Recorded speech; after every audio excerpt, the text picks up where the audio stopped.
Shalom everyone, I'm Helena, a student of the holy Torah at ACTC seminary.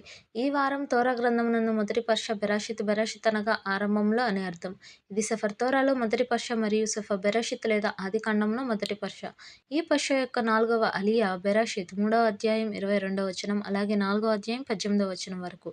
ఈ 4వ అలియాలో ఎలోహిం ఆదాము మరియు హవ్వ జీవవృక్ష ఫలాన్ని తిని శాశ్వతంగా జీవించకుండా ఉండేందుకు వారిని ఏదెను తోట నుండి బహిష్కరిస్తాడు మరియు తోట ద్వారం వద్ద కెరూబులను మరియు మండుతున్న ఖడ్గాన్ని ఉంచుతాడు.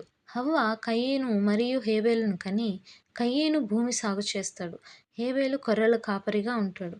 వారు ఎలోహింకు అర్పణలు చేస్తారు. ఎలోహిం హేబేలు అర్పణ స్వీకరిస్తాడు, కానీ కయీను అర్పణను తిరస్కరిస్తాడు. కయీను కోపంతో హేబేలును చంపుతాడు. ఎలోహిం కయీనును ప్రశ్నించి అతన్ని శపిస్తాడు. భూమి అతనికి ఫల సమృద్ధి ఇవ్వకుండా చేస్తాడు మరియు అతన్ని భూమిపై అల్లాడే సంచారిగా చేస్తాడు. కయీను తన శిక్ష అధికమని ఆవేదన చెందగా ఎలోహిం అతన్ని హత్య నుండి రక్షించే గుర్తుని ఇస్తాడు.